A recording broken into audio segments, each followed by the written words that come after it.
नमस्कार मित्रांनो. थंडीत खूप लोक असं म्हणतात की मी डॉक्टरांकडे गेलो, औषधं घेतली, काढी सुद्धा प्यायलो, वाफ घेतली, पण काहीही केल्या माझी सर्दी काही कमी होत नाही. आज हेच आपण थेट नीट समजून घेणार आहोत की थंडीच्या दिवसात कितीही ट्रीटमेंट घेतली तरी सर्दी का बरी होत नाही. यामागची खरी कारणं काय आहेत आणि नेमकं आपलं चुकतंय कुठे. सगळ्यात आधी एक महत्त्वाची गोष्ट समजून घ्या की सर्दी म्हणजे हा आजार नाहीये, तर ती आपल्या शरीराची एक रिस्पॉन्स सिस्टीम आहे. बहुतांश वेळा सर्दी ही व्हायरसमुळे होते आणि व्हायरल इन्फेक्शनवर कोणतंही अँटीबायोटिक काहीच काम करत नाही. पण अनेकदा लोक लगेच स्ट्रॉंग औषध घ्यायला लागतात, त्यामुळे तात्पुरता आराम मिळतो, पण सर्दी ही मुळापासून जात नाही. पहिलं मोठं कारण म्हणजे सतत थंडीचा संपर्क असणं. थंड हवामान, सकाळी गार वारा, रात्री उघडं झोपणं, एसी किंवा कूलर मधून थेट बाहेर येणं, घाम आलेल्या शरीरावर थंड हवा लागणं, या सगळ्यांमुळे नाकाच्या आतील पेशी कमजोर होतात.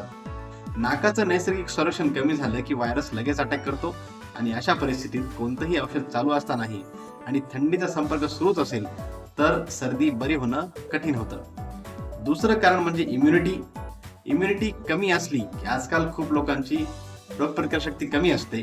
कारण काय तर अपुरं झोपणं, सतत ताणतणाव, वेळेवर न खाणं, जंक फूड, चहा कॉफी जास्त आणि पाणी कमी पिणं. ज्यांची इम्युनिटी कमी असते त्यांच्या सर्दी पटकन होते आणि ती खूप दिवस टिकते.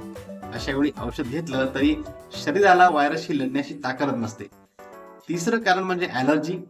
खूप वेळा लोकांना वाटतं की मला सर्दी झाली आहे, पण प्रत्यक्षात ती सर्दी ॲलर्जिक सर्दी असते. धूळ, माती, धूर, परफ्यूम, अगरबत्ती, थंड हवा यामुळे नाकातून सतत पाणी वाहणं, शिंका येणं, नाक बंद होणं हे त्रास होतातच. ॲलर्जी म्हणजे साधी सर्दीची औषधं फारसा उपयोग करत नाहीत. जोपर्यंत ॲलर्जीचा मूळ कारण टाळला जात नाही तोपर्यंत सर्दी जात नाही. चौथं कारण म्हणजे सायनसचा त्रास. खूप लोकांमध्ये सायनसची जुनी समस्या असते. थंडीत सायनस अजून जास्त बळावतो. डोकं जड वाटणं, कपाळात दुखणं, डोळ्यांच्या भोवती जडपणा, पिवळसर किंवा हिरवट स्त्राव हे सायनसचे मुख्य लक्षण आहे. सायनस असल्यास फक्त साधी सर्दीची ट्रीटमेंट ही पुरेशी ठरत नाही. त्यामुळे लोकांना वाटतं औषध चालू आहे पण काही फरकच पडत नाही. पाचवं कारण म्हणजे औषध अर्धवट घेणं. खूप जण 2-3 दिवस औषध घेतात, थोडा आराम मिळाला की औषध लगेच बंद करतात. पण व्हायरल किंवा ॲलर्जिक सर्दीमध्ये ठराविक काळ औषध हे घ्यावंच लागतं. औषध अर्धवट सोडलं की सर्दी पुन्हा उफाळून येते आणि मग ती जास्तच हट्टी बनते. सहावं कारण म्हणजे चुकीच्या सवयी. थंडीत खूप थंड पाणी पिणं, फ्रीज मधले थंड पदार्थ खाणं, आईस्क्रीम, कोल्ड्रिंक, दही रात्रीच्या वेळी खाणं या सवयी सर्दी टिकवून ठेवतात.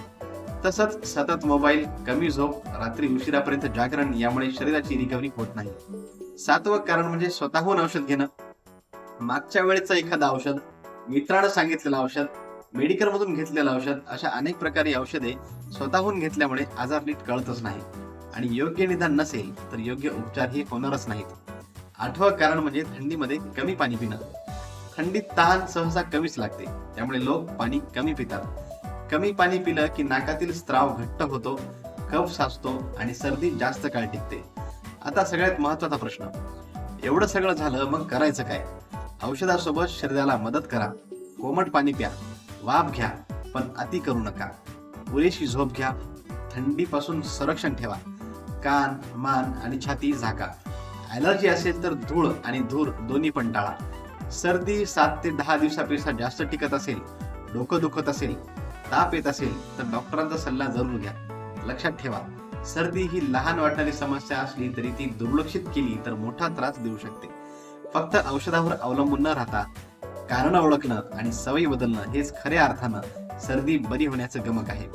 हा व्हिडिओ आवडला असेल तर व्हिडिओला लाईक करा आणि अशाच माहितीपूर्ण आरोग्यविषयक व्हिडिओसाठी आपल्या चॅनलला सबस्क्राईब करा. धन्यवाद.